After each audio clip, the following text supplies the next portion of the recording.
Hi everyone, welcome to another vlog of parenting goals. I am Disha, hope you are doing good. तो आज का मेरा vlog है baby cradle cap के ऊपर। बच्चों के सिर में जो पपड़ी हो रही होती है वो कैसे होती है, क्यों होती है, कौन से एज ग्रुप के बच्चों को होती है, कब हटती है, अगर नहीं हट रही है तो हमें क्या करना चाहिए, हमें कब घबराना चाहिए, कब नहीं घबराना चाहिए। तो आज का मेरा वीडियो कंप्लीटली बच्चों के सिर की पपड़ी के ऊपर है। वीडियो शुरू करने से पहले मेरी आपसे रिक्वेस्ट है, आप मेरे वीडियो को एंड तक जरूर देखिएगा। और आपको मेरा वीडियो पसंद आता है तो प्लीज़ लाइक करिएगा, शेयर करिएगा, कमेंट करिएगा एंड मेरे चैनल को जरूर सब्सक्राइब करिएगा। बेल आइकन को भी हिट करिएगा, मेरे सारे वीडियो के नोटिफिकेशन सबसे पहले आपको मिल जाएंगे। तो चलिए वीडियो शुरू करते हैं। जैसे कि मैंने आपको बताया कि आज का मेरा video completely baby cradle cap के ऊपर है। बच्चों के सिर की जो पपड़ी होती है उसके ऊपर कंप्लीटली मेरा वीडियो। तो सबसे पहले मैं आपको बताना चाहूँगी कि बच्चों के सिर में पपड़ी होती कैसे है। जब बच्चा न्यूबॉर्न बेबी होता है, 2 वीक से लेके 12 मंथ तक बेबी के सिर में पपड़ी हो रही होती है।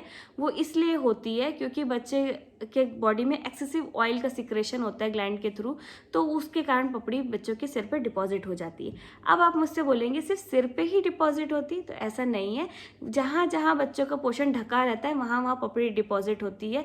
जैसे कि कुछ बच्चों के कान के पीछे पपड़ी होती है, कुछ बच्चों के आर्मपिट में पपड़ियाँ हो रही होती है, बैक में पपड़ियाँ हो रही होती है, शोल्डर में भी पपड़ी हो रही होती है, माथे में पपड़ी हो रही होती है, आईब्रो के पास, कुछ बच्चों के डायपर वाले एरिया में भी पपड़ी हो रही होती है। ऐसा लगता है रैशेज जैसा है, पर वो पपड़ी हो रही होती है। तो हमें घबराने की ज़रूरत नहीं, ये बहुत कॉमन है, बहुत सब बच्चों को जनरली होता है।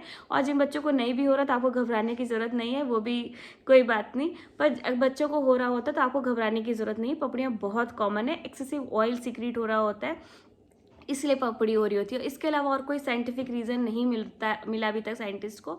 यही कहा गया कि बहुत ज़्यादा ऑयल सीक्रेट हो रहा होता है, इससे कारण बच्चों की पूरी बॉडी में पपड़ियाँ फॉर्म होती हैं। अब पपड़ी का कलर जनरली होता है, कैसी होती है हम कैसे पहचानेंगे। पपड़ी का कलर जनरली येलो होता है, ब्राउनिश होता है, रेडिश सा होता है। ये पपड़ी का कलर हो रहा होता है, वो अलग से ही हमें समझ में आ जाती है। वो कुछ ग्रीसी सा ही होता है, उसे जमी जमी से अलग से लगता है, ऐसा लगता है कुछ स्केल फॉर्म हो रहा है, फ्लेकी सा रहता है, और वो अलग से ही पपड़ी हमें समझ में आ जाती है कि पपड़ी है। अब आप मुझसे बोलेंगे कि इसको हटा कैसे सकते हैं। तो जैसे कि मैंने बताया कि बच्चा जब न्यूबॉर्न होता है 2 वीक से ही, 2nd वीक से ही पपड़ी होना शुरू हो जाती है डिपॉजिट। कुछ बच्चों को 12 मंथ तक डिसअपियर भी हो जाती है। जनरली पपड़ी 12 महीने तक डिपॉजिट हो रही होती है, और 12 महीने के बाद मतलब बेबी 1 ईयर का हो जाता है तो 1 से 2 ईयर तक अपने आप ही डिसअपियर होना भी शुरू हो जाती है। पर अगर आप मुझसे पूछेंगे कि इसको कैसे और हम जल्दी कैसे इसको डिसअपियर कर दें, वो मैं आपको बता रही हूँ। पपड़ी हटाने के लिए 3 मेथड है। पहली मेथड ये है कि आपको अपने बेबी के वीक में 1 दिन हेयर वॉश करना है। जो कर रहे हैं वो शैम्पू जो आपका होना चाहिए, वो आपको ध्यान रखना चाहिए कि वो बिल्कुल ही माइल्ड होना चाहिए, आपके बच्चों को नुकसान नहीं होना चाहिए। और पपड़ी जब वॉश करेंगे तो आप थोड़ा अच्छे से हाथों को अंदर से ऐसे करिएगा, आपको छीलना नहीं है। अगर आप छीलेंगे तो बच्चे का ब्लड आ सकता है, वो नुकसान कर सकता है, फंगल इन्फेक्शन भी हो सकता है। तो आपको छीलना नहीं है, हल्के हल्के हाथों से आपको सॉफ्टली उसके हेयर वॉश करना है। और वॉश करने के बाद थोड़ी देर तक बच्चों के बालों को ड्राई होने देना है। ड्राई होने के बाद आपको बच्चों के सिर पे हम सॉफ्ट सा ब्रश, जैसे मैं आपको दिखा रही हूँ, यही आपको अप्लाई करना है, या टूथब्रश भी आप अपने बच्चों के सिर पे अप्लाई कर सकते हैं। जब आप अप्लाई करेंगे तो अपने आप पपड़ी बाहर निकल के आ रही होती है। यही प्रोसेस मैं फॉलो करती थी जब मेरे बेबी का मैं हेड वॉश कराती थी। तो उसके बाद मैं हाथ से हल्का हल्का, जैसे हेड वॉश करते समय थोड़ा सा रिमूव करने की कोशिश करती थी जेंटल हाथों से, और उसके बाद जब वो ड्राई हो जाते थे उसके हेयर तो ब्रश करती थी तो अपने आप पपड़ी निकल के बाहर आ जाती थी। सेकेंड प्रोसेस ये है, जैसे मैंने आपको बताया कि आपको ये ब्रश करना है, उसके सिर को रेगुलर ब्रश करना है, क्योंकि बच्चों का ब्लड सर्कुलेशन भी बना रहता है ब्रश से। और ब्रश अगर आपके पास ये वाला नहीं तो टूथब्रश भी आप यूज़ कर सकते हैं, उससे बच्चों का ब्लड सर्कुलेशन भी बना होता है, हेयर ग्रोथ भी अच्छी हो रही होती है, और पपड़ियाँ भी अपने आप निकल जाती है। तीसरी मेथड मेरी ये है कि बच्चों के सिर में जब ऑयल लगा रहे हैं, कोई भी मिनरल को बताया आप लगा सकते हैं अपने बच्चों के सिर पे।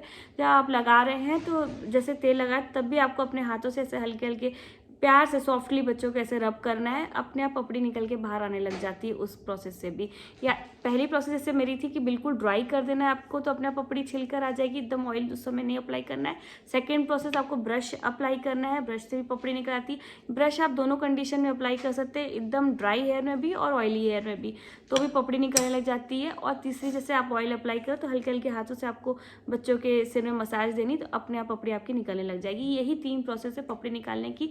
पर आप जब पपड़ी निकाल रहे हैं, जैसे मैंने आपको पहले भी कहा कि आपको एकदम नोचना नहीं है बच्चों के सिर की पपड़ी को, वो अपने आप नेचुरल प्रोसेस है। अगर आप ये तीनों प्रोसेस नहीं भी करेंगे तो भी पपड़ी अपने आप निकल जाएगी। पर आपको नोचना नहीं है अपने बच्चे के सिर पे। अगर आप अब हार्ड से निकालना शुरू करेंगे कि पपड़ी सारी निकाल दूं, तो उससे क्या होगा कि बच्चों का ब्लड आने लग जाएंगे, क्योंकि बच्चों की जो स्काल्प है वो एकदम बहुत बहुत सॉफ्ट है, उसके ऊपर पपड़ी जमी हुई है, वो इतनी सॉफ्ट है, अगर आप थोड़ा भी कर तो बच्चों की स्काल्प भी हट सकती है और एयर ग्रोथ भी बच्चों की रुक सकती है उसके कारण, और बच्चों का ब्लड आएगा, फंगल इन्फेक्शन हो सकता है, इन्फेक्शियस हो सकती है और बच्चों को बहुत ज़्यादा हार्म हम पहुँचा देंगे अनोइंगली। तो ये सब बातों को आपको ध्यान रखना है। ऐसे करने से आपके बच्चों के सिर की पपड़ी हट जाएगी। अब जैसे मैंने कहा था कि आपको कब चिंता करने की जरूरत है, अगर पपड़ी आपकी ग्रीनिश सी कलर की हो रही है या आपको अलग से समझ में आ रहा है, ब्लड सा आपको दिख रहा है, डॉट सा दिख रहा है और आपको लग रहा है कि ये अब कुछ अलग सा ही आपको समझ में आ रहा है, तब आपको अपने पीडियाट्रिशियन को कंसल्ट करने की ज़रूरत है, क्योंकि आपके बच्चे के सिर में हो सकता है कि फंगल इन्फेक्शन हो रहा हो। और उसके लिए भी घबराने की ज़रूरत नहीं। Paediatrician generally anti fungal cream दे देते हैं या एंटी फंगल लोशन देते हैं, जिसको लगाते ही वो भी ठीक हो जाता है, उसका इन्फेक्शन ख़त्म हो जाता है।